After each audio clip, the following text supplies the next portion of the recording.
DD214 Gaming Podcast is for mature audiences only. Any videos, music, or entertainment not originating from DD214 Gaming is used and covered under Section 107 of the Copyright Act of 1976, also known as fair use.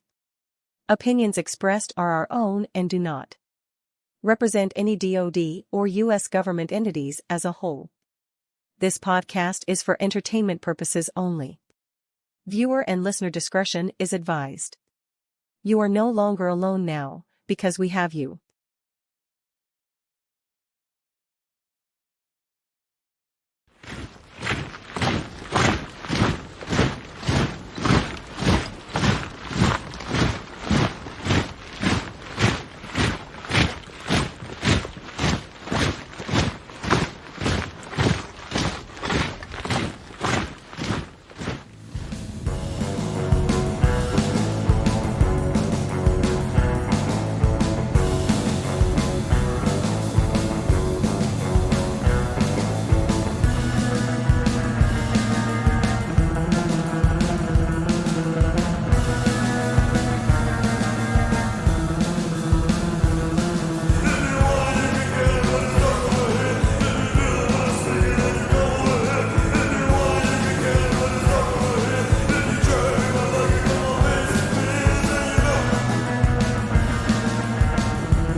Gaming nightclub. You're here. What's going on, everybody? What's happening? What's going on, guys? Day late, dollar short, and probably missing 187,000 brain cells, but we're here. Yeah, I mean, we're still broke. Well, I mean, what are you gonna?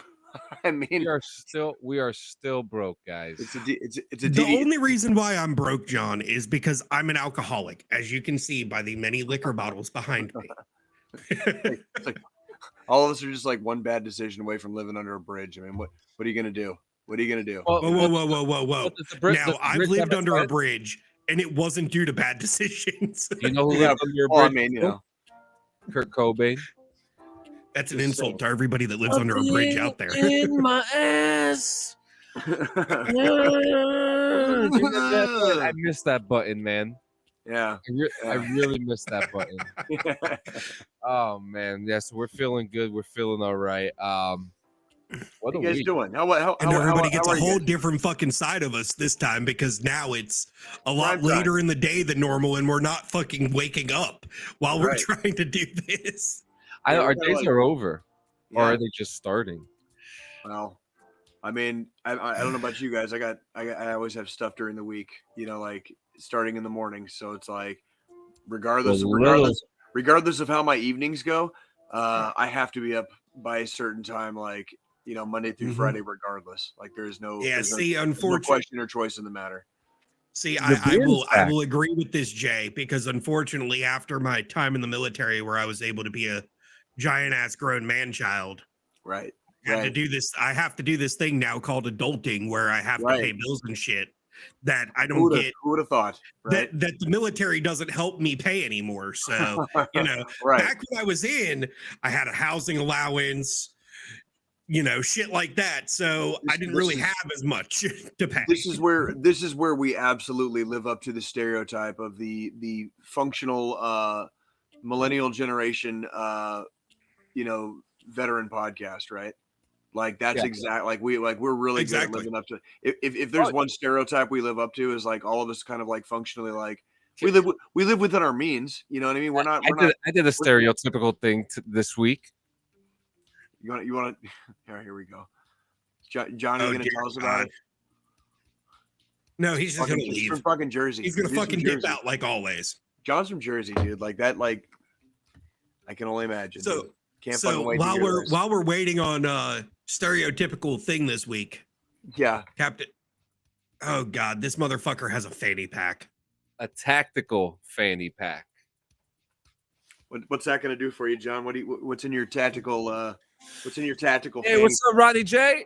Ronnie J. I see you guys coming in here. You don't hide from me. Hey, yo, real talk. Ronnie J. Tell me this thing isn't fire. Hey, Ronnie J. just reenlisted indefinite. So like, Did he really? congratulations. Absolutely fucking Yo, mega, shout out Ronnie. mega my congratulations to freaking Ronnie J. Hell He's yeah. going in depth, ladies and gentlemen. He's going in depth, dude. In depth. So the reason why I bought this because I've always had like this. I love the tactical civilian pants that they have. You know, you buy it at the PX, and so me and my wife are going to be making the PX trip soon to buy some of those pants again because you know you're getting older. You want to address accordingly to the things that you do, i.e., podcasting, radio, and stuff like that. So I want to kind of get back into some of my military roots and kind of dress like that again, or as close to I can, not to a uniform, but You want to look like you're in a militia? Is that what you're saying? yeah. Wait. I So wanna be- when I we're wanna look like a podcasting, boogaloo I'm boy. not supposed to be naked from the waist down because apparently I've got this. I'm kidding. I was gonna Yeah, say, man, like I I can't. I'm not allowed to wear like gray sweatpants, dude.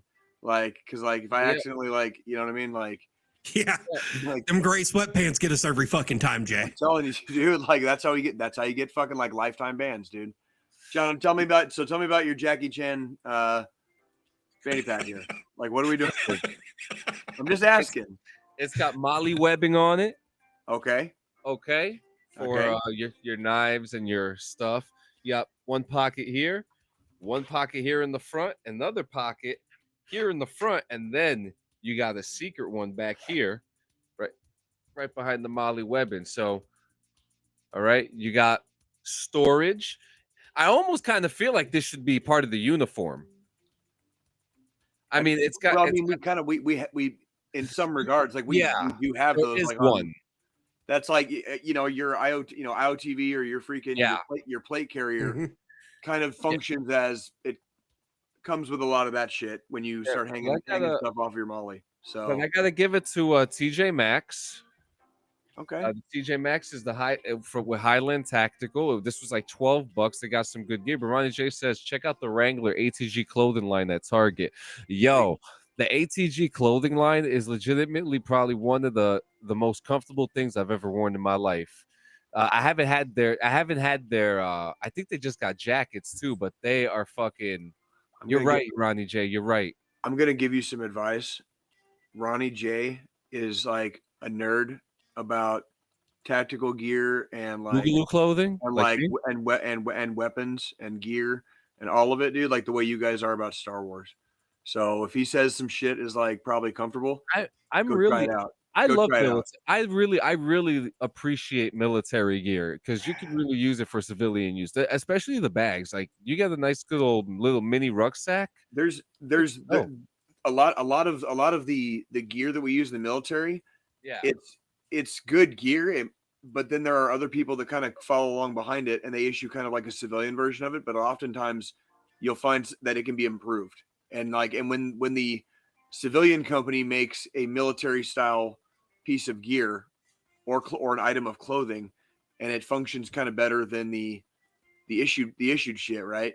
yeah. It like yes, that's kind of where, you know, like yeah, shit isn't always cheap, but you know what? Like there's a reason like 511s are a fucking really good boot to fucking wear. You know what I mean? Like 11 is another, and you know what was interesting too? Like when I was queer. That's the first one. Yeah, gear queer. That's funny. I like that one. I gotta say, like the boots. The boots have gotten really like a lot of companies have gotten really creative with the tactical boots lately. You know, when I was in from the 12 to 16, everyone was talking about Rockies. But at that time, there was also the Nike ones, but the Nike ones weren't authorized at that time. I don't know if that's changed since then. A lot of senioros love like, you know, just like shitting in people's cereal, dude. Like fucking in those days, dude. Like people just fucking looking for it and asking for it. Like But yeah, it's super interesting, man. But like again, I do love a lot of that gear, man. So that I'll be kind of going towards that direction with that stuff. hell yeah. You know, I guess what do they call it? But yeah, that was my stereotypical veteran thing. That's okay.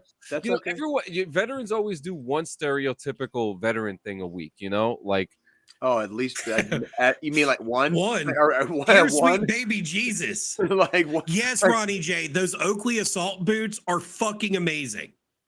Sorry. Yes, like that's freaking. Yeah, I still have a pair. I'm telling you, literally, I buy a new pair every year. He will give you a fucking CIF fucking like layout list of like what you should get fucking top to bottom, and like that would be like I guarantee you like all of it would be fucking like on the money. You know what I mean? Like you know what was all the rage? Is it this one? When we would go out to the field? No. It was the little tactical fucking coffee makers. You know what I mean? The jet boils. Those were like all the rage when we would like go out to the field. Yeah, that must be them. Yeah, that's them. Yeah, that is them. Yeah. Sorry, you got to remember, I was last in right before ACUs got phased out, so they were a lighter fucking tan color. They got really good with they like the boots that they started coming out with. I'm gonna say like probably right around the time of my last deployment. Our last deployment was around like 2017, 2018. They started coming out with like actually like the issued gear was pretty fucking tits. You know what I mean? Where it was like, you know what? Yeah. This ain't that fucking bad. Like I'm kind of gonna be sorry to have to like turn this in someday. You know what I mean? Like that's like this is like an actually like legit piece. It's like a legit piece of gear. That's like, how I felt with my my winter sweater. The one that everyone fucking gets sick about when they have to turn it in. Where it's got like it's got the That's a spicy meatball. Yeah. Man, you guys, how was you guys' week? Watch anything good? Who wants to start off? Oh, actually, I mean, the orchestra thing with the lady. Oh, the fucking dude! Dear fucking God, dude, that shit was freaking. How? Okay, first off, like, can you pull up the goddamn? I can't. I haven't been able to find the I've got it at all. Okay. I will send it. You don't need. I don't think it's a sound. I mean, I was just gonna say you're gonna pull up the headline, maybe the article. Yeah, like if you want to just pull up the article, maybe. Oh yeah, this is from the New York Post. This is just fucking ridiculous, dude. Woman has a loud and full body orgasm during an orchestra concert. This was at the LA Philharmonic fucking. I just want to say, God damn, dude. Like, okay, first I would pay top dollar to be at the same orchestra as this woman, just for bragging rights that I was at the orchestra that made this lady orgasm. Dude, like, it's like, god damn, dude. God damn it, dude. And then this lady's date or husband or boyfriend is the real MVP. Well, I heard real MVP of this shit. Didn't it say like he just was like smiling and shit? He's just smiling and like, oh yeah, that's my woman, kind of shit. Like, not even acting fucking embarrassed. God damn it! Like, how much you want to bet they had? Like, they were fucking one of them goddamn toys that you can like control the freaking like the intensity on. It was one of those Bluetooth fucking. Yeah, and he's like going with the music, probably. You know what I mean? It was quite beautiful. Like, whose fucking quote was that? That was the chick that was sitting right near them. God. What fucking timeline do we live in? Like,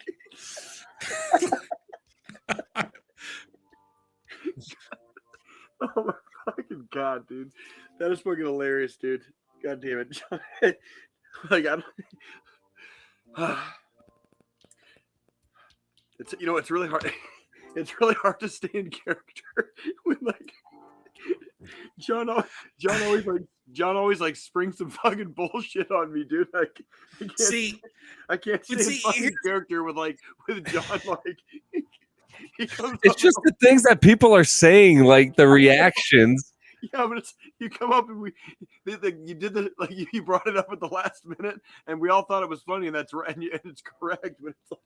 I can't keep a fucking straight face while we're talking about Like, it. but see, here's one thing I do want to say about this. Back in the day, God damn it. that would have been an indecent exposure charge. Whether there was anything know how actually seen or not, or masturbation in public, or fucking some shit like that. I was actually wondering if they ran out because it says like they don't know who they. They don't know No, who it they was. stood. No, They stayed through the whole show. Ralph Phineas, his brother, was in attendance. Ralph Phineas is a well-renowned actor. Voldemort from Harry Potter. Oh, Ralph Fiennes. Ralph Fiennes. Yeah, Fiennes. Yeah, that is how you pronounce it. Yeah, he's the Red Dragon. Yeah.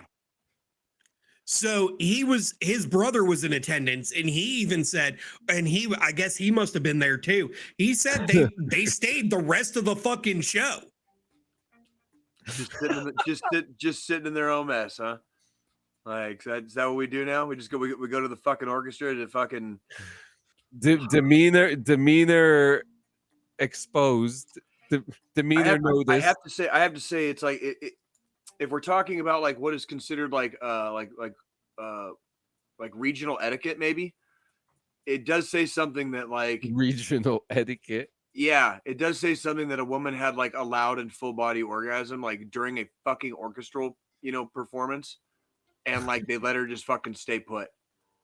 You know what I'm saying? Like, is it? Am I wearing like crazy pants here? Like, No, that's what happened. No, I'm just wondering. That's exactly what fucking happened.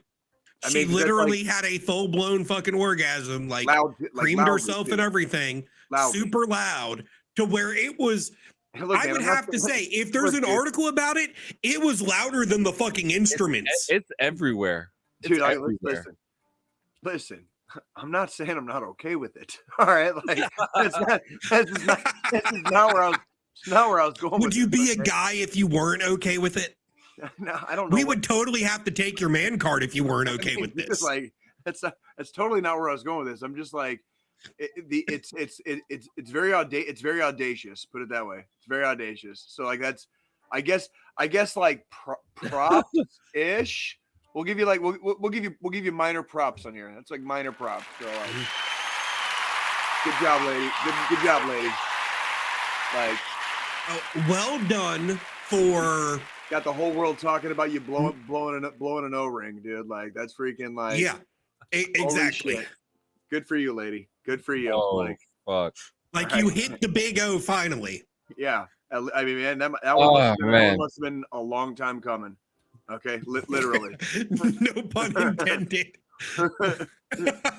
Oh man, so I mean, it's been a pretty interesting week, guys. I mean, I think I wonder if she's ever fully recovered from that, though. It's been a couple weeks. Like, I wonder if there's still surges coursing through her body from that O-ring blowing. I'm still very curious about the entire, like, they sat through the entire rest of the performance. I really hope they steam clean those seats afterwards. Look, man, I'm not. Those are auction items now. Those. Hey, listen, we're not okay. All right. I'm just okay. Yeah. Not doing this. We're not doing this right now. Do you want to buy the chair from the orchestra where the lady orgasmed for the low price for 12 low monthly payments of $349.99? They can be yours. This is generally how cheap fucking porn starts. You know what I mean? Like this is my whole problem with it. Okay, like anywho. So yeah, this week, I mean, mine was pretty short. I just chilled, as always, played some Red Dead. We had a storm on yesterday, which was major reason why we didn't come on. We were supposed to come on in the evening yesterday, and we had some major power issues over here, but we're here now. Okay. During the last couple days, got my wife and I, we went back. Well, with the hype of the new trailer and the announcement that the Battle of Songbirds and Snakes is coming out, the Hunger Games prequel, we went back and we watched the 4 movies. And I can't remember the first time or the last time we watched it, but watching it at this age, at this just appreciating in a different more. Yeah, different time in your life, basically. yeah, and actually like getting emotionally attached Invested. to the story and getting emotionally invested and just like, wow, like there's a lot of shit going on here. Obviously I'm a sucker for rebellion type of stuff, so this definitely fit the bill. Viva la resistance. That's right. There's been a lot of resistance talk. I think one of the coolest things about this is that we're dealing with a timeline of America that we don't even know what happened. But again, the birth of a lot of video games came from this book/movie. PUBG, Sure. Fortnite, which I keep forgetting which came first. I think was it PUBG? PUBG. Yeah, PUBG being the first, and Hunger Games leading a whole genre of video games into Sure. what it is now. Yeah, kind of like the scavenger hunter games, basically. Battle royales, Battle just royales, player yeah. versus player, just everybody just goes ham on each other. Yep. And that is actually, like, if you talk to the devs that release PUBG, and we're only going to use PUBG as the example here because that's why PUBG became a game. The devs behind it had even came out and said that they were inspired by like the battle royale style of the Hunger Games, where it was just player versus environment. That they decided to make a video game where you have 100 people drop in on a map and last person wins. Now, obviously, Fortnite and Warzone and anything like that has come since is just, riding the coattails of PUBG's success because PUBG did really good in the beginning.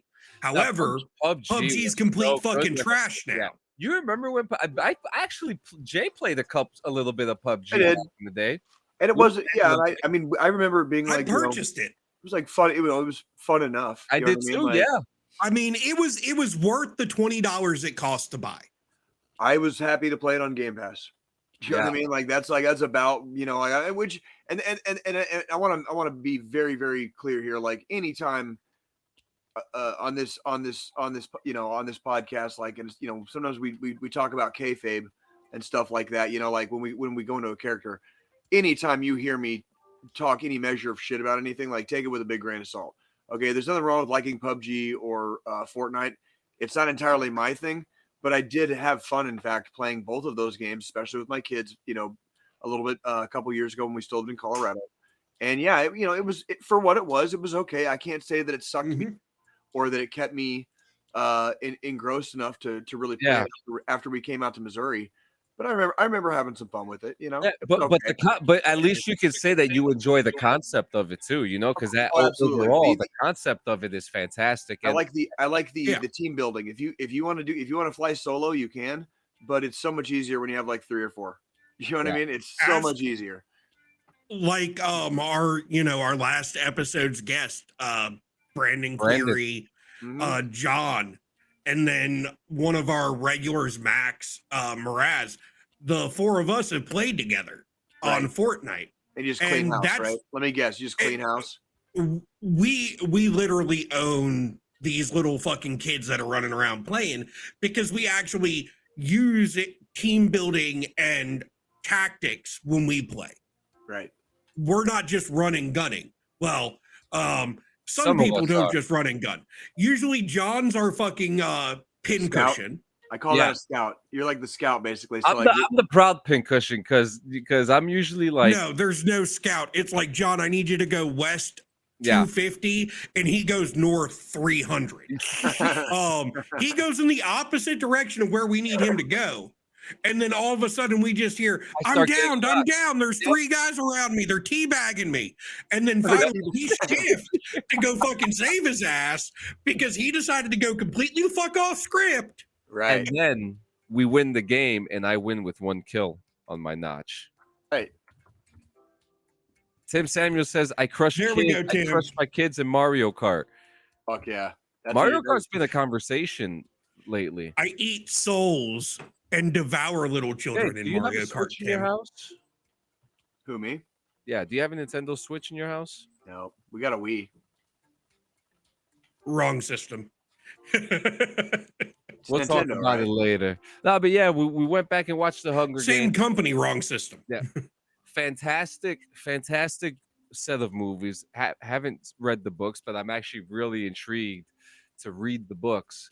So Cool. you may hear a review soon, a book That'd be review cool. from me soon. Because I'd especially look. I don't think I can wait till November till this fucking movie comes out. So I think I'm gonna fucking bite the bullet. Me and my wife are talking about it. Might actually read the book and actually find out the story. But I'm good. I have to say it. Uh, production wise, characters, stories, whole thing. Hunger Games as a whole gets a 8.5 out of 10. Okay. Okay. You know, Right. obviously we know that there are some things that could have been better, like the characters Peta and Gale and that weird little love triangle that happened throughout the whole all four movies, and you know them killing kids. That was actually another major thing that I don't think I watched the movie too much, was because during that time it was one of the first movies that was Just showing like little kids getting murked and shit. yeah. Yeah. Hell I yeah. mean, they weren't very main. It wasn't very mainstream at the time. That's Yeah. for sure. Yeah, For sure. absolutely. But there is a renaissance for it. Right now, there is a renaissance for it, I will say. Okay. So just gonna say, John, because I have read the books and I've watched the movies. Like anything that's come out after the Lord of the Rings trilogy that has been turned into a movie, that's gone from book to movie, there are some key points that are missing. Yeah. However, that weird love triangle happens in the fucking books. I'd imagine that was like a main plot thing too. You know what I mean? It Like was does make actually sense. part of the fucking story in the books. Yeah, Now- it makes sense. Now, again, I will still say to this day, the only book to movie adaptation that has actually hit the fucking nail on the head is the Lord of the Rings trilogy. Is Peter it really? Jackson with that. In my opinion, it's the only one so far that actually the director, They tried the to stay studio close. They tried to took stay the close. time to keep as much of the important shit in the movies Yeah. as possible. And if it I- didn't make the theatrical cut, the 4.5 hour extended cut versions have those fucking key points in them. Yeah, and now there's one other movie. Now there's only one movie that has been that has absolute perfection, 9 out of 10, except for the absolute ending, and that was from comic to movie, The Watchmen. Okay. Okay. Like, I love the Watchmen. And The then comic book Watchmen The- and the movie is literally slide for slide, except the Mhm. except for very end. a little portion of the ending Yeah. basically. But yeah, Um, my one of my favorites, like book to movie, and it's actually pretty close, and like it looks unbelievable, but it kind of actually like it happened, but it was It's the Tower, the Dark Tower. Fear and Loathing in Las Vegas, dude. I didn't even know that was a book. Oh my I would- god, dude, that's really like that. Yeah, that's how it. It's kind of how that whole thing kind of came about. Is that true Hunter S. story Thompson. too? so Is it a true story too? Yeah. Oh yeah. He went down to like Las Vegas to cover a dirt track like rally race, and got a bunch of booze and drugs and went down there with his lawyer friend, and they like just So- partied for like a while. Yeah. What So you it say, Spilly? It became the stuff of legend. So, John, I would have to say in my books, in my movie / book realm, Watchmen and V for Vendetta, both Vendetta's 9 really out of good. 10s, The- because Vendetta's both really good. took the graphic novels and hit Absolutely. almost. Actually, There were those minute details that knocked it down a point. For now, both. and V for Vendetta, I was not mad about. They literally changed the name of the antagonist, which his name in the comic book is Adam Susan. They called him Adam Sutler, and in the comic book, it takes place in 1985, and the comic book is like 2002. So Right. I'm not mad at it. They did a good Yeah, job. not at all. For Netta. So I mean, those are the only two so far. The only one above those two for me is 100% Lord of the Rings, the whole trilogy, both theatrical and extended, and those hit 9.5s. I will anytime give Lord of the Rings like pretty much as close to a perfect score as possible. Yeah, It's about as like they were. Peter Jackson knew what the fuck he was doing when he did that. They tried. That was like one of the first try hard movies that actually paid off. Where it was like, holy shit, that's exactly what it was supposed to be. You know and what I mean? I'm sorry, Ian McKellen as fucking Gandalf, It's perfect, hands down, fucking perfect. Don't disrespect the man. Put Sir in his name when you say it. You give him that title and rank. All right, Sergeant. All right, Sir Ian McKellen. Goddamn man. Yeah. That man earned his title and rank in the Queen's Army. God damn it! All right, like I mean, the way him and Sir Patrick Stewart interact on screen together, and they're like best friends in real life. Like they have a good fucking friendship and relationship offset. And at this point, out of all the actors that are still alive from like the 70s and 60s, they're the two tops in my book. Well, they've definitely been around the block, and they've been around the block. Yeah. Oh yeah, and that's like and that is a product of us also, like, you know, the passage of time and us starting to like grow old ourselves, right? So like absolutely, our childhood heroes are growing old as well, right? So yeah. Anywho, so yeah, who's next? That was my week. Okay. Well, I mean, I guess, you know, my week, I watched the Hunger Games trilogy also after really? No, that's funny. Well, I started it a couple weeks ago and just kind of watched it here and there from on my iPad while I was working when I had breaks between like meetings and shit. I would pull it up, watch it, pause it, do what I had to do, watch some more. So it took a little bit longer for me to watch it than just sitting down and watching it. Sure.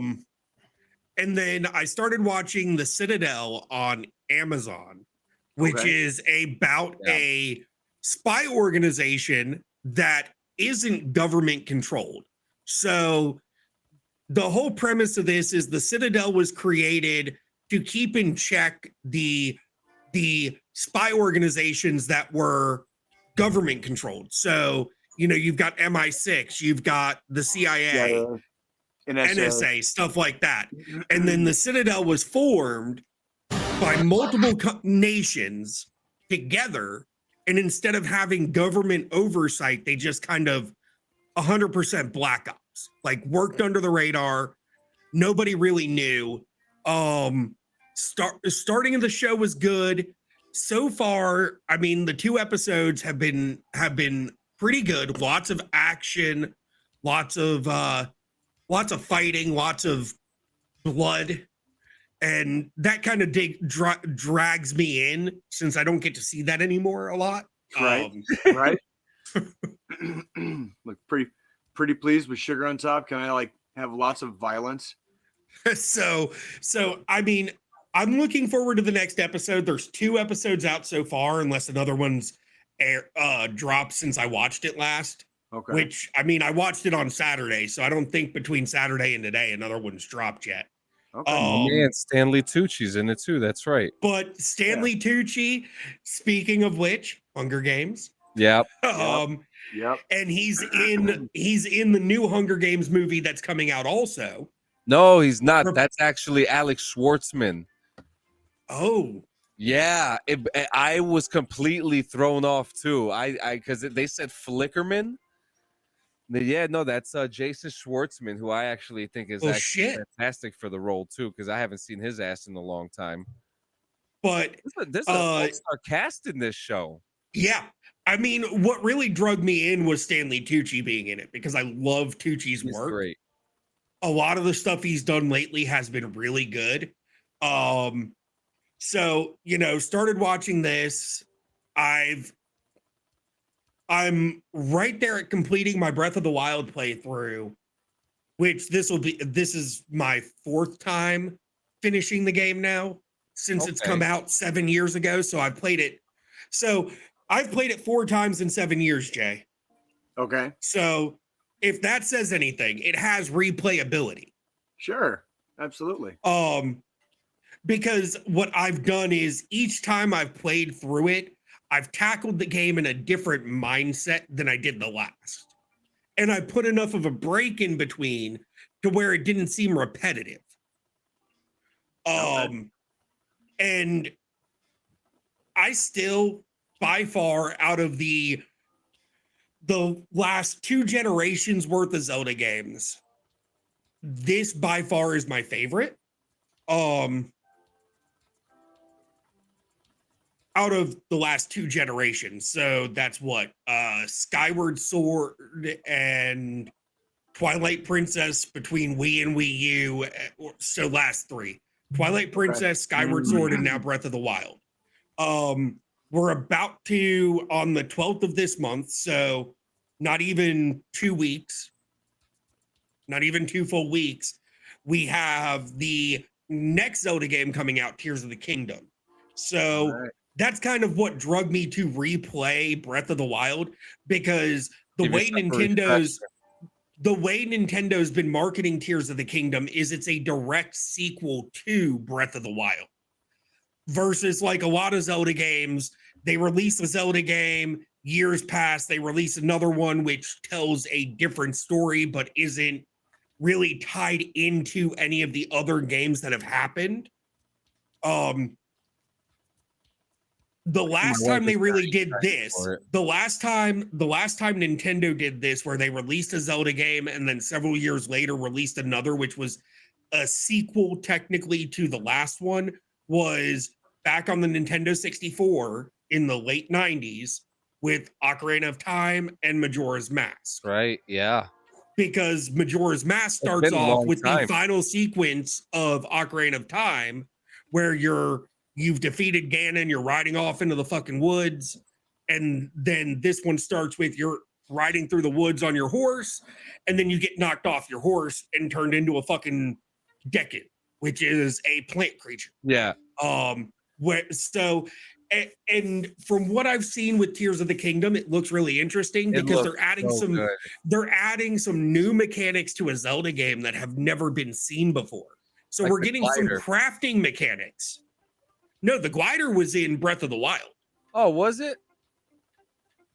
So we're getting some crafting mechanics this go round, where like if you pick up a tree branch, so early on in the game, you start with no gear. So you just have to pick up whatever you can fucking grab as a weapon, whether it's a tree branch, a torch, a fucking rock to beat a fucking enemy over the head with. You know, it gets a little gruesome if you really think about it. But in this one, you can now take a tree branch, attach a rock to the tree branch, and now you have a hammer. Oh, hell yeah. Caveman style, baby. What I'm saying, dude. And then they've got the underworld and the overworld. So the underworld is the ground level, which is basic Hyrule. I'm gonna go to the underground and hit it like a caveman. And then the overworld are these floating islands that you can travel to. Oh, yeah, and then Link also has tattoos now. Just wanted to point that out. Link now has fucking tribal tattoos. He's all grown up now. Well, yeah. I mean, what do you expect the poor bastard to do? He had to his balls had to drop at some point, dude. You know what I mean? So I'm really looking forward to seeing how. Wow, this looks like Ghost of Tsushima, except for fucking Legend of Zelda.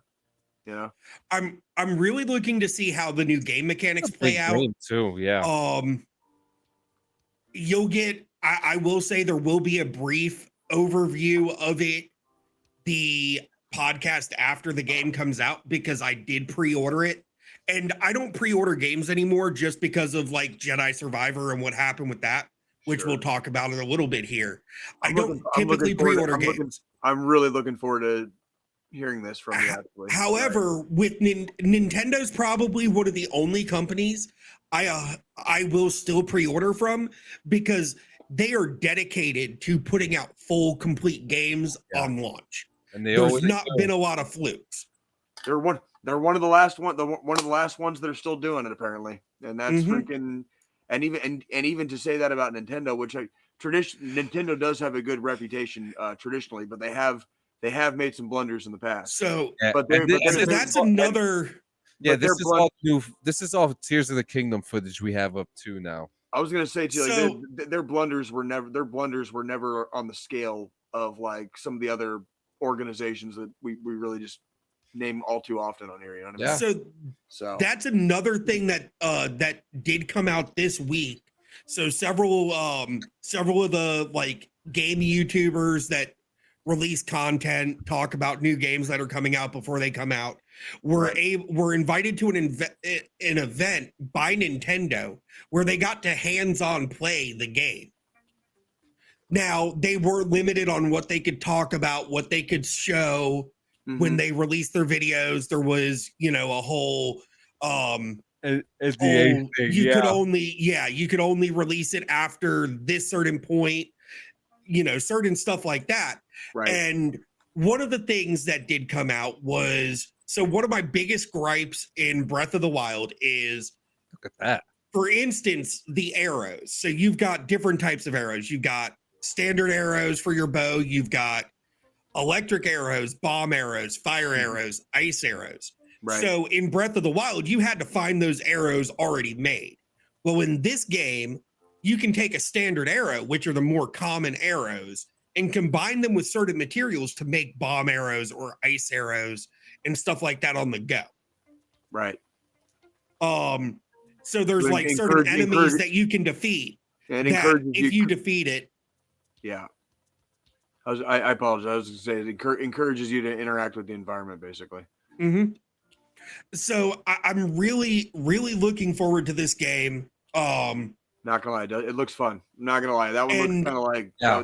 I'll probably end up capturing some footage of my gameplay to share on a podcast. Sure. I'll probably actually that Saturday after it comes out, come in the office, capture some footage for that episode, so that way we have some. You know how we roll here, man, dude. Like you do the whole fucking gameplay, Squillini. That's so, because I really, Zelda's one of my last favorite childhood franchises that's still standing. That's still a good franchise. Right. There's not. Yeah, I was gonna say like there haven't been too many that they haven't like either remade or remastered or I don't know like what painted over with like a new funny haircut. Like I don't know. Like so I mean, obviously, I grew up in the generation of Pokemon, so I own every Pokemon game that's come out on Switch so far, and I plan on buying every Pokemon game that comes out after the last one I purchased. Yeah, I missed all that. Well, you're also the oldest out of the three of us, Jay. So I know. So Pokemon and Zelda are my two like go-to. The whole reason I own a Switch is those two franchises. I love Mario, but I'm not as big on Mario as I am Zelda and Pokemon, because Zelda and Pokemon give me more. I have to think a lot more with those games than I do with Mario. Get like more bang for your buck, basically. Mm-hmm. I can dig it. So I mean, that's pretty much been my week. Citadel, playing through Breath of the Wild. I started it. Actually, I started this playthrough last Monday on my Twitch channel. And by the time yesterday evening before I went to bed was over, I was right at the final boss fight. Oh, okay. Now, again, once I finish the final boss fight, there's still a lot of extra content to go through. There's more side quests and stuff I can do, so I still have stuff to play. But with this playthrough, I went in, unlike the last three, I went in with okay, I just need to make it through the final boss, defeat Ganon, the big bad guy of the game, of the Zelda franchise in general, and before the new one comes out. Didn't expect it to only take me a week. Shit. but here we are. Just a short few days away. Absolutely. All right. So, I'm looking forward to hearing the review on that, because that actually, like, I'm not gonna lie, like the footage so far looks pretty clean, and it basically reminds me of like Ghost of Tsushima, except with Zelda. That's basically exactly what that looked like. So I like that. I like that.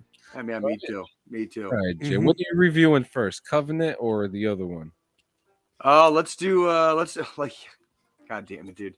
Let's start with the Covenant. So we'll start with the Covenant. So yeah. So this week, me and my beautiful Nikki, we made it out one afternoon, and we actually watched Guy Ritchie's The Covenant in a theater, and trying to think kind of like how I want to put this. Like, this movie's not bad, okay, per se, but I really wanted them to do a lot more with it, and they kind of went kind of like a slightly oblong direction. And for anybody who's been there, it was kind of like, nah, bro, like that's not really how it works, kind of thing. You know what I mean?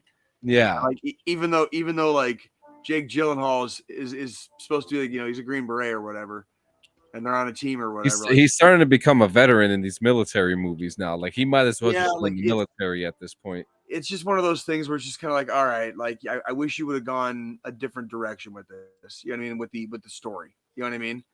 And it started losing a lot of points with me, like as it kind of like kept moving forward.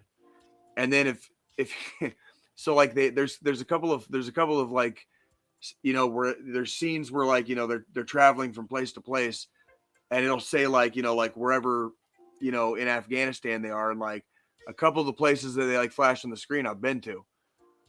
But in the time span of the movie, during the story of the movie, like, dude, there's like no way you're gonna get from like that place to another place like that that soon, right? And it started like, and I was like, God damn it, come on, like, come on, and like at that point, I kind of started being, I started, it started being like really just started like removing myself from it. It was just like, all right, Yeah. what are you gonna do? What are you gonna do now? It's kind of like, the Hurt Locker starting strong and then kind of just like drifting off into the wilderness. Yeah, they spent. I'll tell you what I really wish they spent way too much time on the military part, when they probably should have made that more of like, the first 20 or 30 minutes.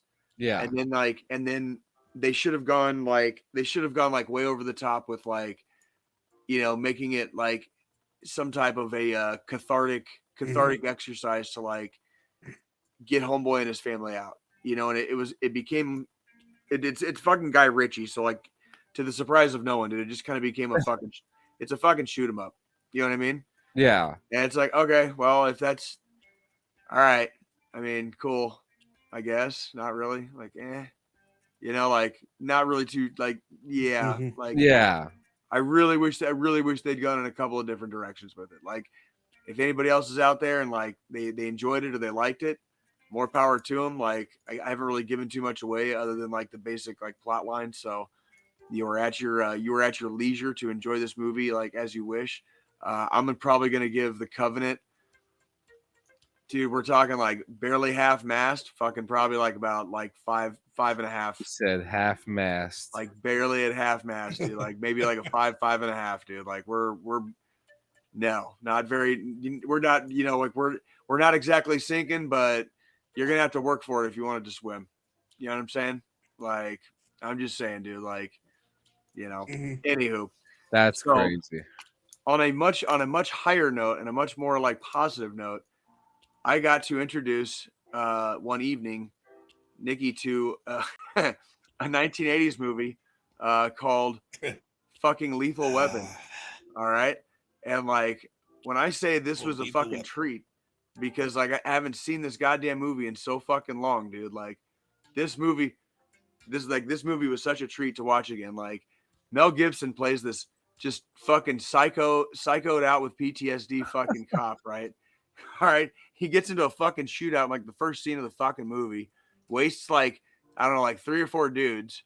All right, then they like throw him to Danny Glover, and like everywhere him and Danny Glover go, like more people die. You know what I'm saying? Like he's the fucking nom vet, okay? And like in the span of like 48 or like 72 hours in this movie, like 35 fucking people die, and like a couple of like fucking Green Berets get into a fucking fight with each other in the middle of a fucking California freeway. All right, this is like 1980s like at its fucking peak, ladies and gentlemen. Like I love it. Motherfuckers Still were a great movie in my opinion. His hair is absolutely. flowing, man. Dude, this like how I want to know how much fucking cocaine you have to do to come up with the goddamn storyline of this fucking movie, dude. Because like this dude is like he's already like he's a nom vet, so he's already got like they're actually both nom vets, okay? And like so they naturally have cocaine in their system. So they're naturally fucked up in the head as like, it is. and they're like, oh my god, dude, like this is like that movie is so over the top, but it's like so hilarious. And it's also, oh, by the way, you know, we always talk about how Die Hard is a Christmas movie. Lethal Weapon is a fucking Christmas movie. All right. Mhm. It is set at the time of Christmas. There is Christmas songs contained within it. All right. So like for those of you kids who grew up like me in the 80s, all right, and remember Lethal Weapon, give good old Mel and Danny Glover a rewatch one of these days. All right. And give him another rewind. I'm giving Lethal Weapon upon rewatch in 2023 a fucking rock solid, veiny, throbby, holy shitty, like fucking like 8.5. We're gonna fucking probably call it a 9. Okay, this is it. This one holds up, and it holds up because of how over the top and ridiculous it is, because of the chemistry between Danny Glover and Mel Gibson. Okay, this is one movie that, yes, it's completely ridiculous. So where the Covenant lost points, okay, watching that one in the theater this week, this is where Lethal Weapon did it right in the 80s, because they were one of the first ones, along with a few other movies in the 80s, to really do it. The buddy cop genre. It was not. Yeah. This was not the first buddy cop movie, okay, but they did it like so well. You know, it became its own fucking genre. You know what I mean? Like I'm getting too old for this shit, and yet there was fucking 3 movies after this one. You know what I mean? Like that's like they made it work. They made it work, and you can see why there ended up being like 3 fucking sequels. And I need to look up on the internet, dude, like what their fucking body count is, dude. Like, cause like Riggs and Murtaugh, dude, like basically waste like fucking like half of LA, dude, like every fucking movie. I mean, we're talking about like rolling shootouts with machine guns in the middle of a fucking California freeway.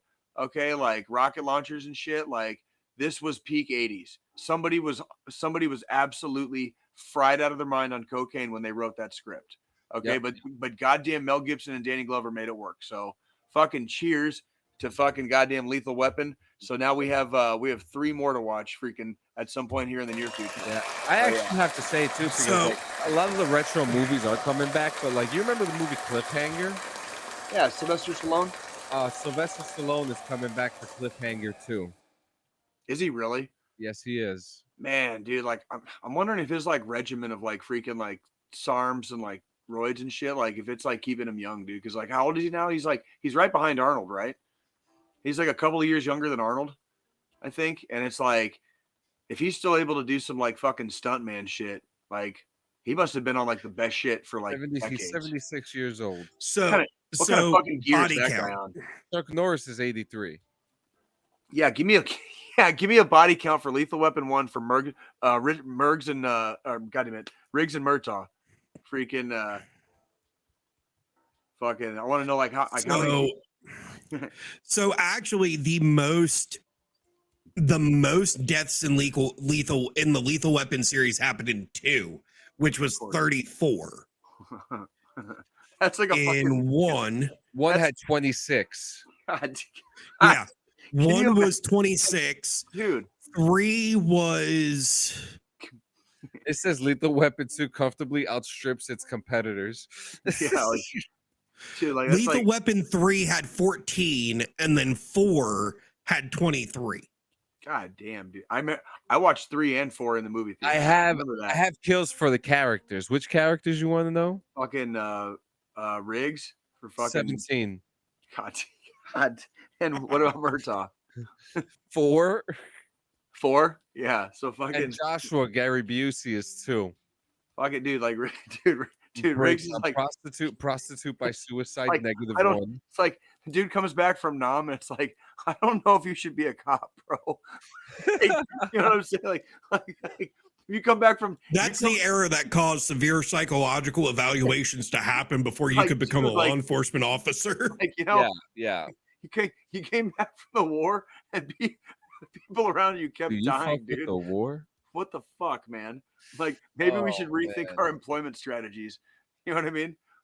Oh Like, shit, man. No, anywho. but yeah, so we lost the legend this week. Yes, we did. And Yeah, we're this talking was about, like, and the only reason why we're talking about him, not because he's a G, but because he's a veteran too. yeah. Jerry Springer. Mainly because he's a G, though. Yeah. You know, he ran. His show ran in syndication from 1991 to 2018. Before that, he went to law school, was an Army Reserve serviceman, and for 1 year was named mayor of Cincinnati. If you want to know why he lost his office, you could read about that in the newspaper. We're not here going to taint the man's name here today, even though it's what pretty much probably led to his legacy of controversy being put out in the business, which is great. Sure. You know, because I'm a sucker for it. It's reality TV. We used to watch it religiously. Like we were like looking forward to new shows, new episodes. You know what I mean? Like, there were days I would fake sick from school just so I could watch fucking Springer. Oh yeah, dude. Like it was. I mean, just absolutely, because you knew which 10 o'clock every day. Well, it was like you knew which episodes were gonna be like, this is gonna be a good one. Like something like shit is gonna go down, and they would let it happen up to a certain point. Yeah. And then you had like what's the big bald dude? Was that Steve, the security guy? Steve Wilkos. Yeah. You know, who ended up getting his own show off of it. Yeah, dude, fucking Steve Wilkos, dude. Like that's what I'm saying, dude. Like that was like Steve Wilkos is fucking raw too, by the way. He's real. I mean, he's a real motherfucker, dude. Like, I mean, he's a big guy with a heart of gold, right? Like that's fucking. Well, he was a cop at one point too. Steve was. Yeah, and and that's one of those things where it was just they were early forerunners. Steve Wilkos is also a Marine too. Yeah, that's another little known fact. I'm not sure if any of y'all watched Hardcore Pawn on True TV. Yes, or A&E. I used to love that show. Wait, what is it called? Hardcore Pawn. It's about it's about a pawnbroker family in Detroit, Michigan. The Golds. What channel is it on again? It was on A&E back in the day. Well, a little known fact, Seth Gold, the son of Les Gold from Hardcore Pawn, used to be one of the security guards on Jerry Springer. No shit. Okay. That's pretty cool. Wait a minute. Which Gold? Seth. The son? The little one? Mm-hmm. Are you serious? What up, God, bro? Fucking Gonzalez. Really, Gonzo? Dude, fucking Seth was like fucking 3 foot nothing, bro. No, he's like 5'11", but he's like a fucking twig. I don't know about you guys. I watch a lot of Hardcore Pawn too, dude. Like, I mean, I didn't know A&E had that shit, but if it, like it's all good. Skinamax, bro. Skinamax. Yeah, right. That's what I'm saying, dude. Like, while we're talking about our childhood TV habits, yeah, like hiding. For those of us that were lucky enough to have satellite TV back in the day, Skinamax was the shit. hiding VHS tapes and shit. Like, blah, blah, Anywho, I had to teach my parents how to use the VCR to record shit. So at night, before I'd go to bed, I would fucking set that shit to record Skinamax for me. Good shit, man. Well played. And then in the morning when I'd get up to get ready for school, I'd fucking pop that VHS tape and fucking shove that shit under the damn fucking under my mattress in my bedroom. Right. Who's the new baby face? I think it's all about you, Jay. The new baby face? That's funny. That's hilarious. I'm new. Yeah, so I mean, we lost him. I mean, he lived a good life. He lived a long life. So Yeah, You know, Jerry, all hail to the Jerry. veteran. Jerry. I mean, we're kind of gonna just we got a bunch of news, so we're just kind of gonna talk about it real Yeah. quick. 7 celebrities you probably thought received a dishonorable discharge but didn't. Number 1, Okay. Willie Nelson. Okay. He Okay. joined the Air Force after leaving high school in 1950, but he stayed in for only 9 months. He hoped to be a fighter pilot, but was deemed to be too absent-minded as a trainee. He would have been a medic if not for his own medical issues. Interesting. Interesting. I always knew he smoked because of glaucoma. Yep. Hey, man. Jimi Hendrix. Jimi Hendrix. Okay. Jimi Hendrix has an honorable discharge. Okay. Steve McQueen. Steve the king McQueen. Of cool. The king of cool. I'm going to say, like, it doesn't surprise me that Steve McQueen got out honorably. That doesn't surprise me. But he has had an AWOL. Yeah. Yeah. But there was, man, it was so fucking different back in those days, man. It was, God, He was in the brig for 41 days for that, too, for going AWOL. Well, see, he ran away with his girlfriend. He fucking clearly paid a price. You know what I mean? Like, Ice-T. Yep. Ice-T got out honorably. Yep. Yeah. There's actually a story that Ice-T talks about that happened in Fort Benning. I think we talked about this early days of the podcast, and he talked about how in the Army, him and a couple guys went in and stole a commander's rug. Like they cut the rug up and they rolled it up and stole it from the company. And I think I have to find it. I'll send you a link, but it was a hilarious story. Next is Jerry Garcia. He's remembered for being one of Rolling Stone magazine's top 100 greatest guitarists of all time, experimenting with Jay's favorite, LSD, and founding the Grateful Dead. Grateful Dead, man. Fucking A. Yep. George Carlin. Oh my God, dude. Yeah, like that. I'll tell you what, I see a lot of like really bright, flaming, shining stars in on this list. And it's like the one thing they all have in common is like they were smart enough to know that like the fastest way out is always through. You know what I mean? Yep. Do you know what his his job was in the Air Force? Tell me. He was a disc jockey. Who was again? So he's a radio host. George Carlin. That makes perfect sense. That makes perfect sense. Hunter S. Thompson was in the Air Force too. Like that's freaking and it's cool. It says it says that he was court-martialed 3 times during his military career, but got out in 1957. Good for him. And last but not least, the great Don Rickles. Don Rickles. You know, he got out honorably. Okay. All right. So we also have in gaming news, we got 3 gaming titles. Then we have the retro game of the week. Gran Turismo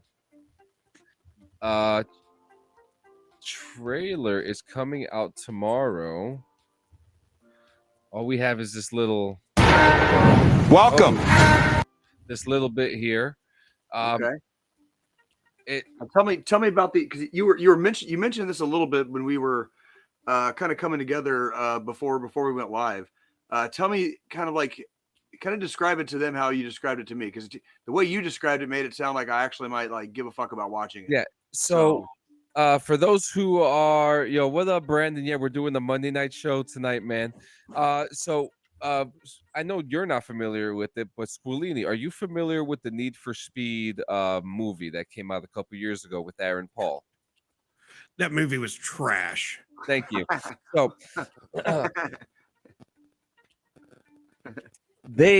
So I mean, obviously we don't have a Forza movie or anything like that, but Gran Turismo thought it would be a good idea to tell the story of real life race car driver Jan Martinborough, a gamer who became a real life race car driver because of Gran Turismo, and we're going to be following the story of this person, this human being. It stars David Harbour and Orlando Bloom. Wait, David Harbour, is that like the dude from is that Santa Claus and Violent Night? The man from the Daddy. Yeah. Fuck yeah, bro. And then Orlando Bloom. Legolas. Orlando Bloom. Oh my God, he's so dreamy. Like, Yeah. Fucking Jay. I'm Take sorry, you John. nowhere. I'm sorry, John. Go ahead. No. It's okay. No, Like, this I'm genuinely actually, sounds pretty yeah. cool to me. I'm not gonna lie. So, It so really this does. one, so this racing movie is supposed to be. It's not supposed to be, assholes in space with sports cars, or Right. you know, drifting in an alleyway and then fighting the military 3 movies after. This is just Right. supposed to be a race car movie. Just a race car movie about a racer who likes to race, and that's it. Simple. So we're not getting a new version of Fast and the Furious then? No, we're I not. was gonna say, like, I'm way more kind of just like Zelda, earlier when you were talking about Zelda, I am way fucking more inclined to watch a movie like this with an actual fucking story than like some kind of like hyper macho drink Modelo and talking about family with marbles in my mouth. I What can mean? hear. Which it's all good. I get. But do they have family? I get. God damn it, dude! Like, look, dude. Like, I know there's people out there that like still like Fast and Furious for some reason. Like, I was already so old at the time. Like, I never got into it in the first place. I was just like, Yeah. oh, it's another freaking movie where a lot of dudes in tank tops should probably be putting on a t-shirt. It's probably. Have you ever been in California, like in the evenings? When the breeze is coming in off the ocean. It gets chilly out there, man. We don't need to be wearing sleeveless shirts. You know what I'm saying? Why not? I know it's all about family, Gonzalez. Like, I know. All I've got to say is family. Okay. Family keeps you warm. Okay. And I live my life a quarter mile at a time too. I got it. All right, fine. Like, yeah. God damn it, dude. So it's about drive. It's about power. We stay home. Wrong button. So Gran Turismo. That looks fun. That looks fun. Yeah, that actually it could be something. Yeah. God damn it. Next, we have the reveal for Jedi Survivor came out. I've been calling it Jedi Fallen Jedi for like the last 3 fucking weeks. I finally got the name right. That's okay. Now Fallen, I think we have a comment in the comment section about it. Jedi Survivor is out now. And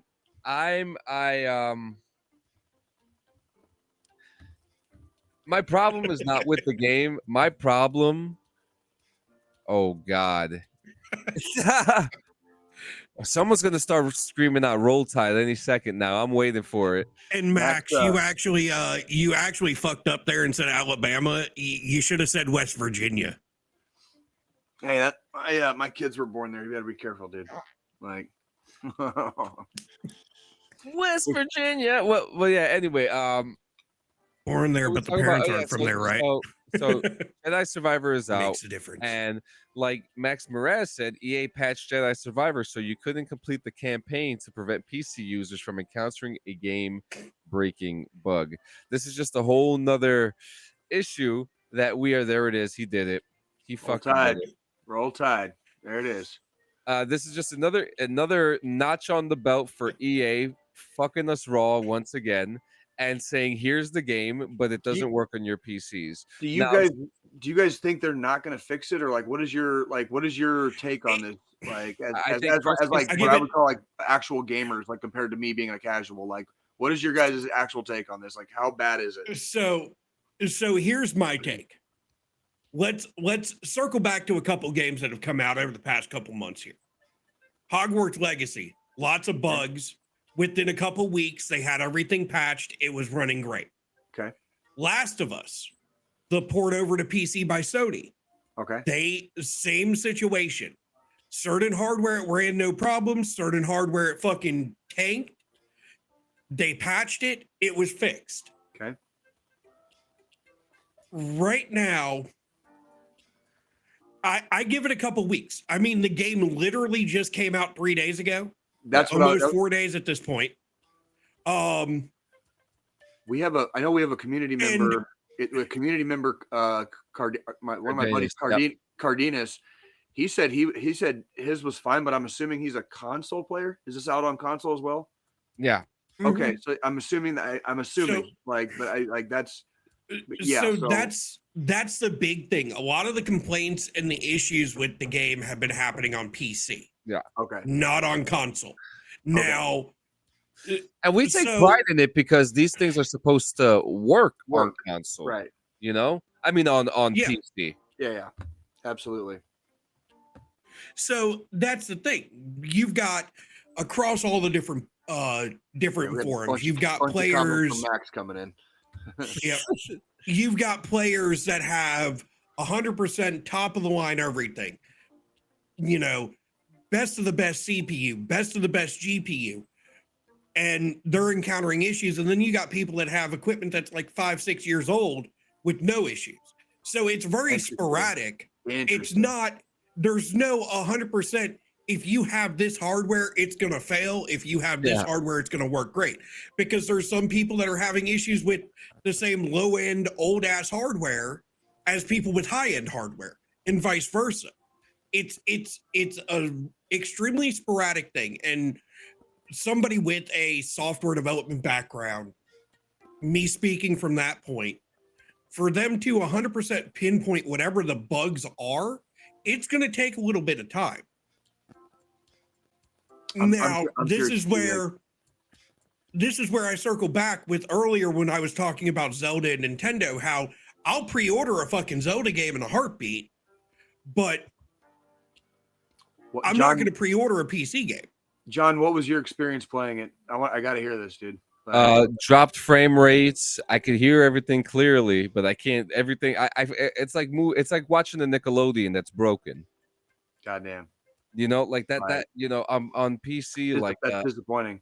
And I mean, guys, Squillini built my PC. We know that this is like what I have is not some like, you know, two-laced, you know, buckle my shoe bullshit. You know, like, right. And we talked about this earlier that people with lower, you know, graphics cards, they're working completely fine. Right. Mm-hmm. And that's kind of one of the things, like knowing 100% the ins and outs of one of the PCs that's having problems with this specific game. Seeing as I did build John's PC, all the parts were shipped to me directly. They were brand new in box. I broke the seals on each and every fucking box. The components that went into his computer were in. He didn't cheap out. I mean, this dude, for case, CPU, motherboard, cooler, hard drive, and RAM, spent less than he did on his fucking GPU for all the other main components combined. And you yourself have a great PC as well, too. He's got, you know, Ryzen. It's a Ryzen 9 5900X. He's got a 3080 Ti. He's got 64 gigs of RAM. He's got a shit ton of fucking storage space. He didn't skimp on components, and he's having problems. But when I built mine, I didn't skimp on components. Now, but at the same time, I didn't pre-order. I will say the story sounds great, though. Well, I was gonna say, like, are you kind of holding on to this to like maybe like wait a couple weeks and see if they come out with a patch, and then maybe like I'm gonna give it like a month. I'm gonna give it like a month. Reattempt. Like me and Nikki just 2 months. 2 months is way better. Me and Nikki just downloaded No Man's Sky, so I think we're gonna try that here in a little bit and just see kind of like where that goes. And then like, I mean, I've been replaying Red Dead Redemption. I finally got my PlayStation plugged in, so I've been kind of like, I mean, I'm playing Red Dead. That's about all I'm doing gaming. So my next game, now that I just finished Red Dead, right before Starfield comes out, I think I'm about to jump into Cyberpunk finally. I think I'm gonna. Now that all the patches and it's like fully functioning. Again, that's another example of. I mean, that game kept getting delayed, and then it released with a whole bunch of fucking problems. It's the problem is it turns casuals like me completely against pretty much all of it, and it makes it so hard for me to like I want to give a fuck. You know what I'm saying? Like I really want to, and like these companies have just nosedived and tanked the whole industry to the point where it's like you expect games to be released broken. Like everybody's happy with like a finished product nowadays. It's like, how the fuck did that become like less than the standard? You know what I mean? Mm-hmm. Go Well, ahead. see, and that's the thing. You've got, Jay, for you've got me and John. Like, we're dedicated to testing this shit. Sure. And then you're a casual gamer. Like, I just want to be I immersed stream. and like enjoy. I play the games. experience. Yeah, I play games for fun and to relax. I mean, but at the same time, I also play games to entertain other people and provide some kind of content. Sure. And if a game that I'm anticipating is going to be a good game and I purchase it and it's crap out the gate, I'm annoyed.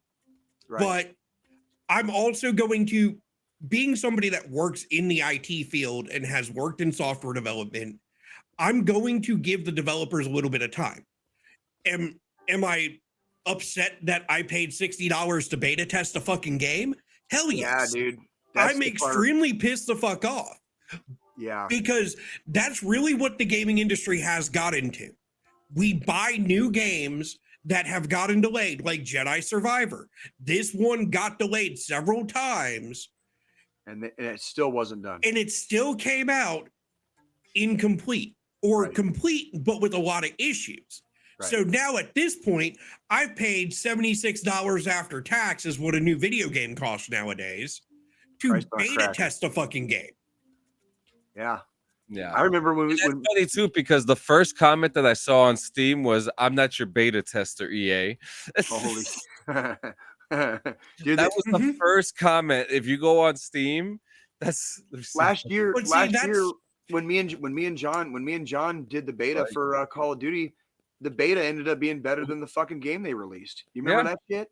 Who's it literally the beta was fucking better than the fucking game. I mean, the beta was that was like, I think the beta for Call of Duty was right after my 4th or 5th episode with you guys. Possibly, yeah. And it was like, it was right there at the beginning of me stepping in and doing this with y'all. And it wasn't anything special, but it wasn't the worst one either by far. But it was like, as soon as the actual game came out, like it took all the fun with it. And it was like, oh, well then, okay, I guess I'll just not play your game anymore. Bye. See you later. I just want to, because there's a lot of talk in chat about Cyberpunk because John mentioned it. Mm-hmm. I just want to point out that game is constantly on sale in stores for $10 because it's still complete and utter fucking trash. I believe and it. I believe and the only reason it's sold. Look, that it's either going to be that or I'm going to play Star Citizen because I need to. I need to feel something. I'm telling you, go Star Citizen. Fuck Cyberpunk, bro. Dude, I'm looking forward to freaking Starfield now that like if we're gonna play Starfield, man. We're playing No Man's Sky, and you said Starfield is gonna be like an exaggerated version of that with even better shit, and it's on Game Pass. With a story, and it's on Game Pass. Is it multiplayer? Or is it only single? It's only single. Oh, okay. But still, I don't know what the. I have. Yo, hit me up for Star Citizen. I have never tried it. Yo, it's a fucking investment. Apparently, you have to pay $40 for the ship. Hey, somebody's mentioning hockey in here, dude. I gotta fucking send a hockey shout out, dude. Like, as a not even a casual fan of hockey, as somebody that kind of grew up very removed from hockey. What the actual fuck is going on in the hockey playoffs, dude? Like, all the fucking Giants this year have like fallen in the fucking like first round, dude. Like, who the fuck is actually all I want to say is that I wish Kyle Palmieri was still in the Devils right now because that car, that SUV he gave me right outside that's sitting in my parking lot. Oh yeah, that thing is still there. Because if you look back, my life since that day, my life changed. That's right after that, I started doing the DD214 Gaming podcast. I started getting into more things. So if it wasn't for Kyle Palmieri, man, watershed moments don't always have to be bad, guys. You know what I mean? Like sometimes a watershed moment is a good one. You know what I mean? And fuck the Bruins, fuck Boston. They smell like shit. God. Of course, you're gonna throw that shit in, dude. Now, real quick, our last gaming news before we get into retro game of the week, and this will give you a nice 6-minute break to drink some water, go get some more coffee. Yeah. So On Reddit, a user named Elvite shared that they had won a lifetime Xbox game subscription through a sweepstake with Microsoft Awards. Fantastic. Congratulations. Absolutely. After initially accepting the prize, they began to fill out paperwork and realized that the lifetime Game Pass membership would be costing them substantially. What do you mean?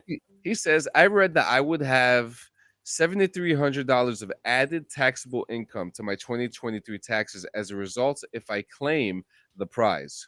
The user explained of this process involved after the win. Per U.S. tax law, that will likely increase my 2023 federal tax bill by 1752, 24% of the prize value, right? Also, I would have added state income tax, but let's not bother figuring that in. This makes the prize not really a benefit to me until almost 10 years have passed, which is how many years of Game Pass I could buy right now if I spent around $1,752. Needless to say, I declined the offer. I would too. Like anything that's gonna Mhm. fuck me on the taxes, dude, is like you can absolutely get the hell out of Dodge, dude. Like I'm not even fucking with that shit, dude. Like Well, I Here. one thing that you know, and this is not a statement against anybody else or how anybody else lives their life. One thing I've always prided myself on is that I've always maintained a very, very low level of debt. And so Yeah. like accepting a prize like Mhm. that, if that it's you're now gonna be like fucking me on my goddamn like W-2s, dude, every year is like I can't fuck with that. You know what I Yeah. mean? Like that's it basically becomes debt. You know what I mean? And Correct. like I'm not adding debt to like play. Like he said, I can just fucking purchase the motherfucking Game Pass, dude, and just do it the right way. You know what I mean? It's way Mhm. cheaper, That's that. and it doesn't go on my W-2. So Yep. And now when we come back, we're gonna do retro game of the week with Gonzo, and then we're gonna finish off with military news and our final thought and all that stuff. all Let me right. make sure I get this right. It's a big file, Gonzo. And Oh, to kind leave of him alone. leave We on like the the retro game. No, yeah, to, because to leave on the prize stuff real quick. This is just a lesson, everybody. If you melon. win anything that totals more than $600, that is considered taxable income under the IRS. This is true. As far as like last time I checked, that's it. The threshold is actually very low. It's Yeah. very, very low. It's which 600 is exactly. I've had to look into it because of content. interesting. That's free. Interesting. Oh, that's yeah. There you go. Yeah. If you monetize your fucking content, yeah, you're right. You're right. Yeah. All Makes right. sense. And now today's retro game of the week. All You right. guys, the I got microphones you. are still gonna be on, so make sure you mute yourselves.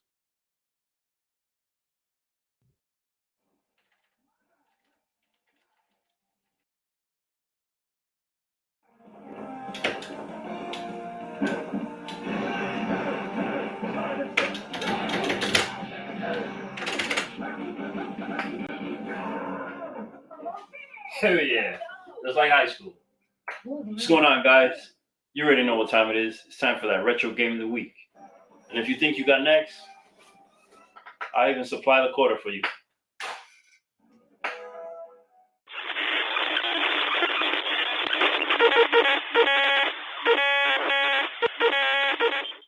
What's going on, Gonzo Gamers? Welcome to today's edition of your retro game of the week. If you thought I went way back last week, I'm going to go even further this week. So this week's game is none other than Frogger. I'm pretty sure my OGs out there remember this one. Definitely a classic, definitely a super throwback. Nothing, I mean, well, now nothing hype, or maybe it's hype because it's retro. But like you compare it to what's out there now, obviously it just doesn't compare as far as like graphic gameplay and all that stuff like that. But back in the day when it dropped for the Atari, it was probably the biggest thing out there, remember it coming out on the arcade first, at least from what I looked up.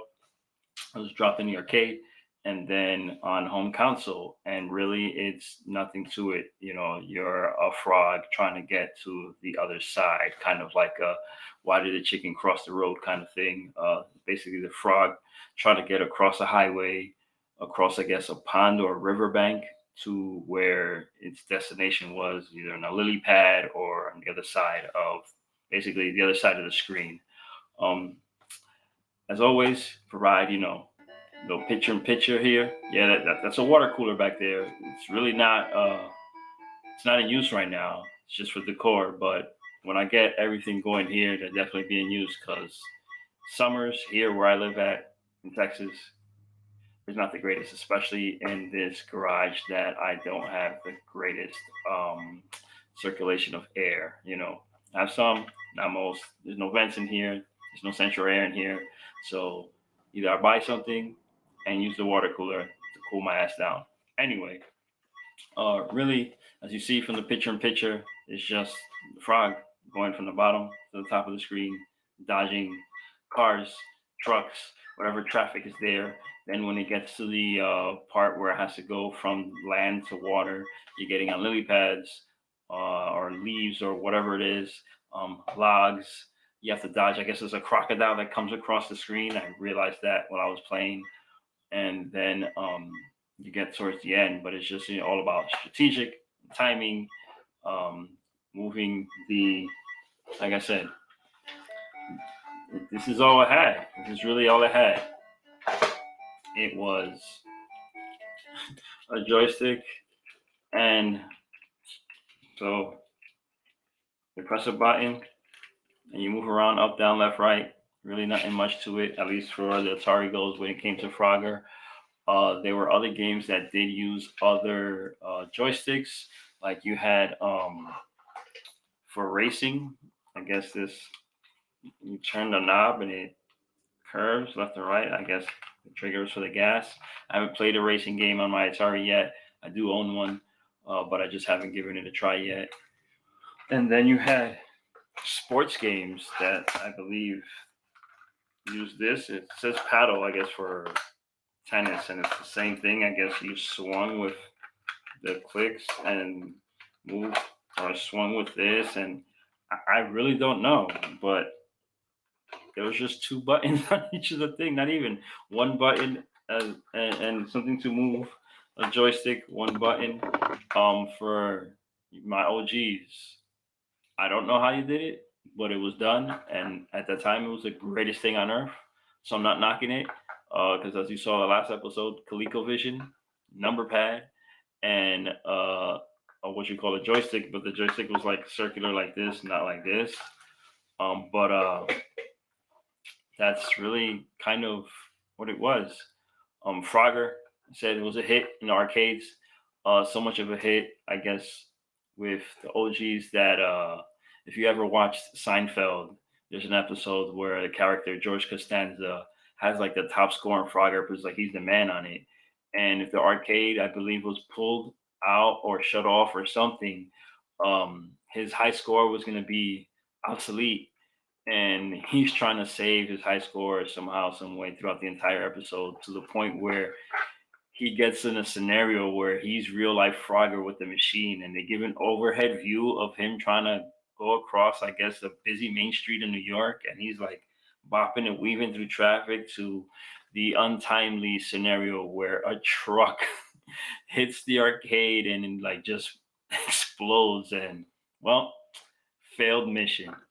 But yeah, that's pretty much it for Frogger. It's just point A to point B with a bunch of obstacles in the middle. And I said nothing crazy lackluster. Again, like the Smurfs, it wasn't nothing wild, but for the timeline that it was the greatest thing on earth.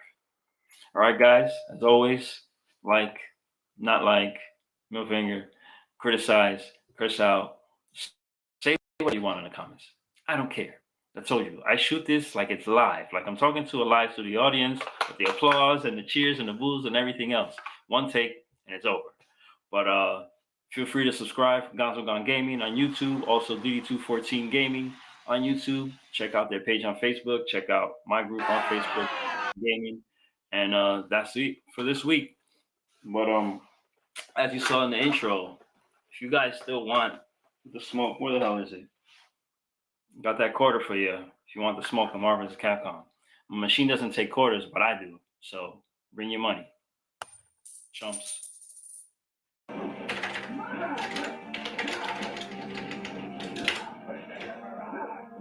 Oh, okay. So first off, As soon as I saw Frogger, I was just like, Seinfeld. Do you know the scene that he's referring to? In Seinfeld, and he had like a Frogger machine, and there was like an overhead. I have to pull it up because I love it's one of my favorite scenes in Seinfeld of all time.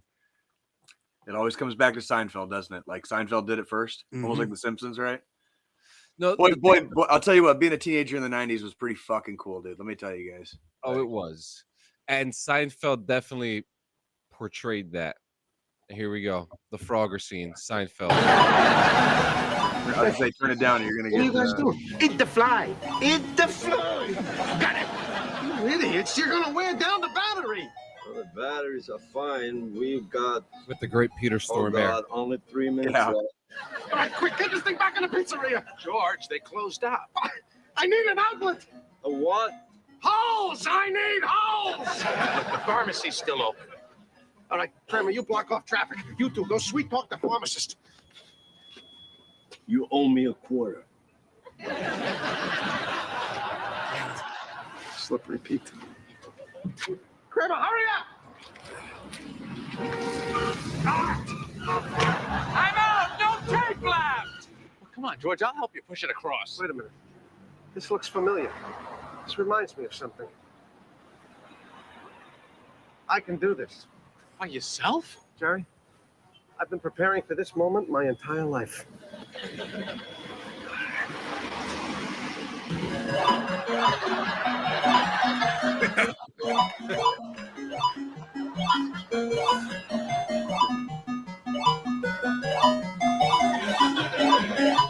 Looks like a frog. So do you.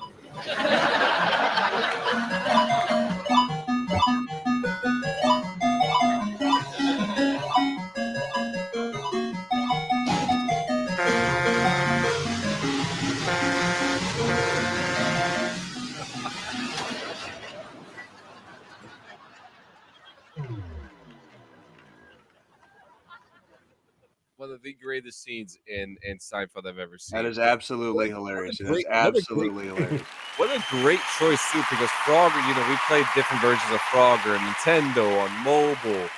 And what's actually super funny is that he said this is an Easter egg episode. I already know what the Easter egg is because May the 4th is this week, and he was sitting in front of Star Wars memorabilia. I caught that was the first thing I noticed too. May the 4th is this week, guys. It is Star Wars week, so get ready to spend your fucking money on Star Wars shit for Mother's Day, baby. Live long and oh wait, wrong franchise. Yeah, it's right. Okay. I also did. I was actually in the theater twice this week. We saw a special showing of Return of the Jedi. Last 40th anniversary. We did. We saw that. So like we did it. We did. Were people excited? It was. I would say it was pretty close to a full house. It wasn't like.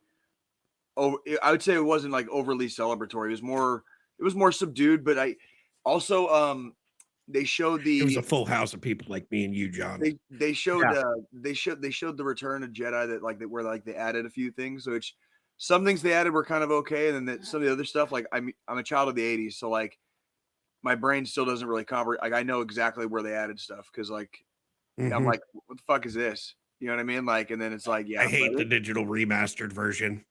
I like the explosions of the Death Star. The Death Star's better. I do think that was 100% an improvement. Like but some of the added scenes and like they just kind of fall flat like a hockey puck. You know what I mean? Like the whole cantina scene with Jabba the Hutt and the it turned into like a song and dance routine. It was like, bro, like we've seen this movie 10,000 times, dude. Like come on. Did we have to do that? Like, come on. My least favorite was at the end of episode 6, The Force Ghosts, where they added Hayden Christensen as the Force Ghost for that's Anakin. That's the same one we watched. Like that was that's the final edit. They're done with that. It was Hayden Christensen at the end. I was just kind of like, I guess so. Roger that. But overall, never a bad day if you're seeing Star Wars in the theater. You know what I mean? Never a Never, bad day. never. And actually, and just to go back real quick, Gonzo, that was a really good retro game of the week. I really Absolutely. good job. Absolutely. Frogger Absolutely is enjoyed that. It was a wait, lot of fun. why didn't Jedi Survivor come out on the 4th? Missed opportunity. Dude, we don't fucking know. We don't question the burdens of stupid rich people here on DD214 Gaming. We just because EA. I don't think there's anything major coming out on May 4th either, right? It's just a bunch of coats, a bunch of jackets from Columbia. You know, the Columbia jackets, the winter jackets with the fucking fur lining and shit. See, Squilini knows. He knows what jackets I'm talking about, and he knows damn well me and him are never gonna have the money to buy it either. Just like Mario should have came out March 10th. I agree. Yeah, see, I agree, but that's above our pay grade. It really is. So we were laughing, but now we're not going to laugh anymore, guys. We got some bad news. Yeah.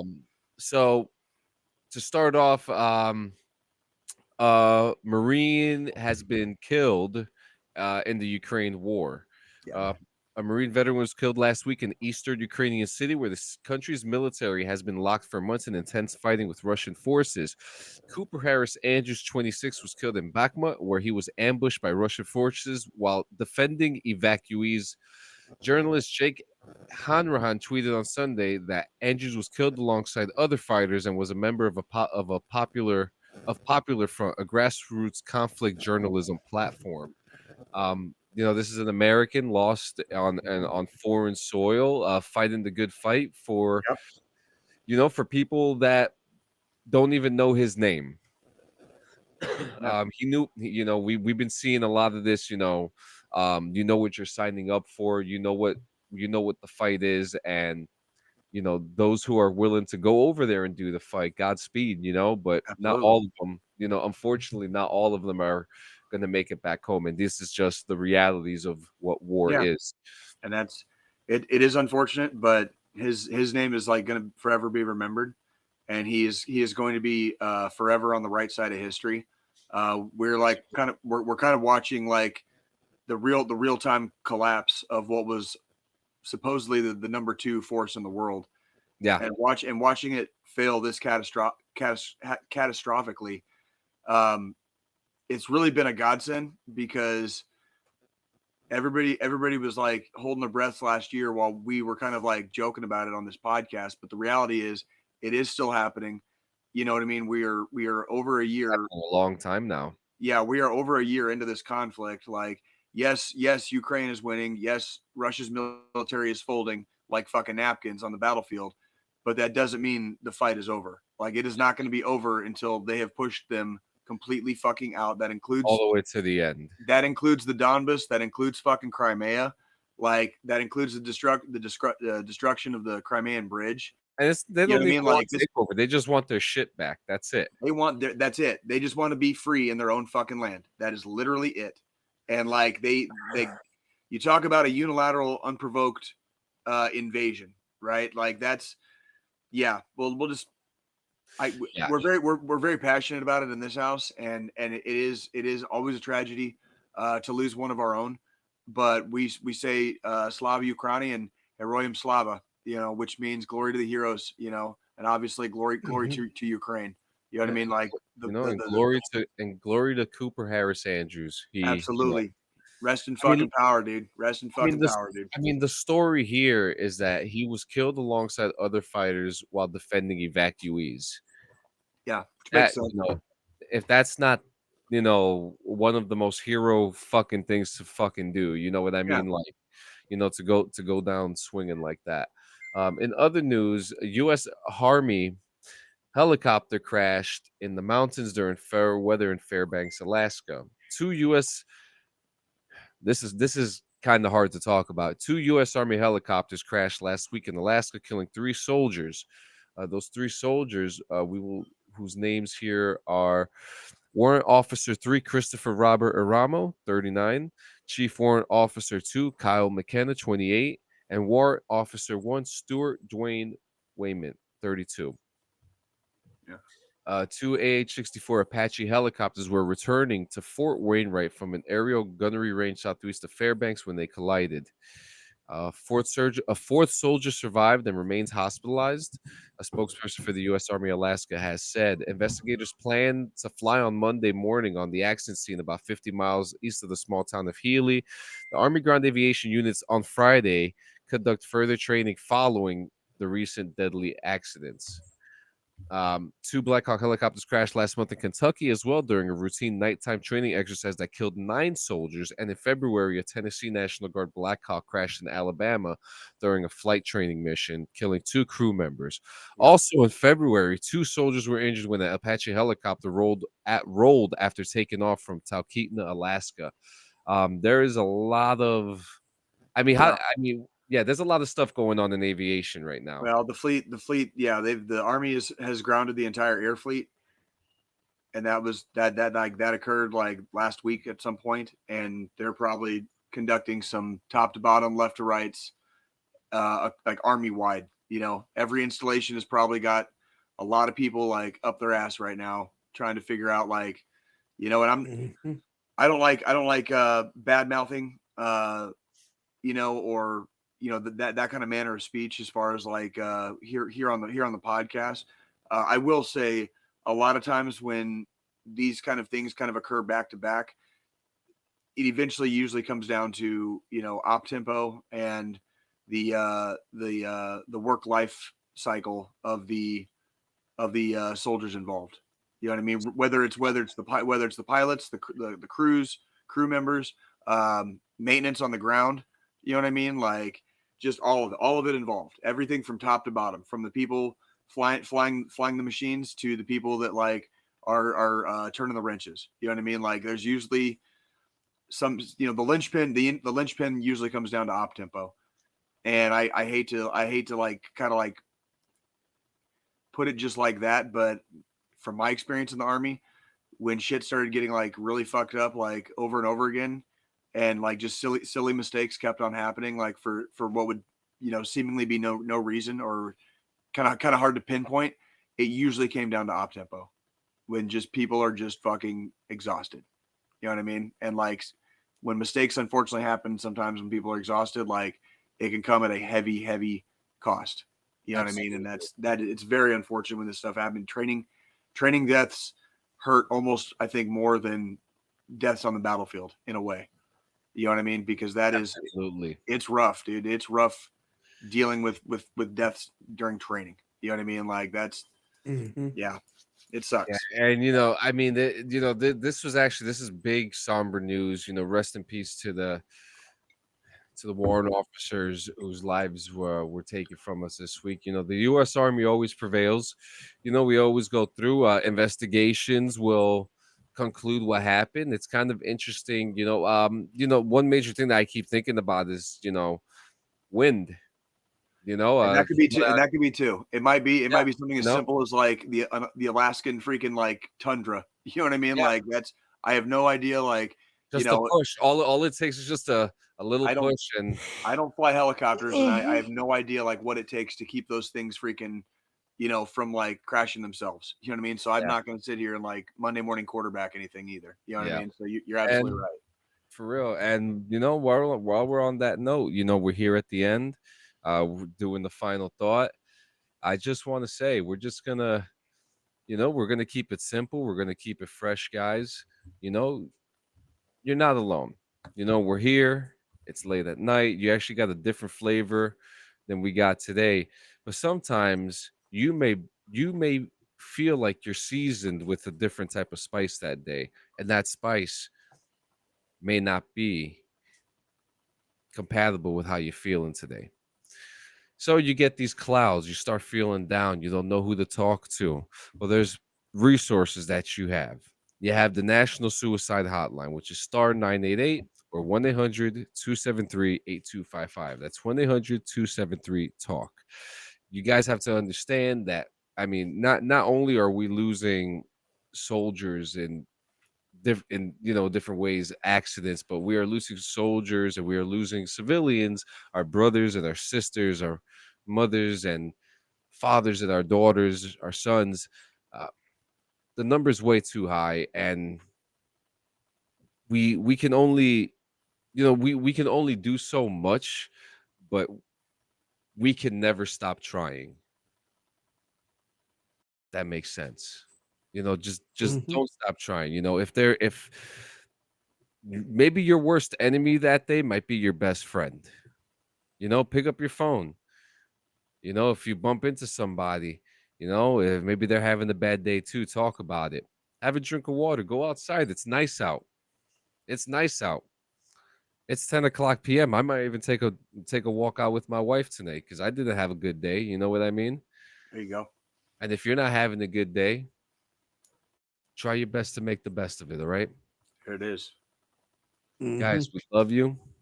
It's 100. We'll see you. Well, and actually, in less than 168, we're gonna see you guys on Sunday. This was a very impromptu. This was actually very fun. Take some ibuprofen and change your socks. I might actually have to change my socks. And I got to say, like, kind of to your point, and kind of like just as kind of like a follow up to the final thought, like we took a knee this week on Sunday, and that really, like, it wasn't anybody's fault. It just, like, schedules didn't line up. There was stuff that we all three of us really had to do, and it just didn't line up. It didn't happen on Sunday. We said, fuck it. We're not going to worry about it. We'll deal with it either tomorrow or sometime in the week. We said Wednesday at first. Yeah, it just so happens we were able to make it happen tonight and go live on Monday Monday night in prime time, instead of fucking Sunday morning. So I mean, there's nothing wrong with the football schedule. You know what I mean? I mean, we literally said yesterday it came down to, well, let's hold off right now. We all had a lot going on. Yep. And then we said if we do a episode this week, we get to it. If we don't, we'll just do our normal Sunday episode, and here we are. So and then all of a sudden, so we're meeting at 7, right? Yeah, and we just roll with it. We like you said, we took a knee, we drank some water, like we didn't cry about it. Show. And now we're still right on fucking schedule. We still got a fucking episode in for the week, so there it is. And like I said, for some of us, the night is just starting. For others, the night is just ending. I'm taking my old ass to bed. I'll be right behind you, probably. So, guys, have a fucking good week, dude. We'll see you soon. Yep. See everybody in 144. Yes, sir. Yes, sir. Oh shit, he did the math. Look at this motherfucker, all smart and shit.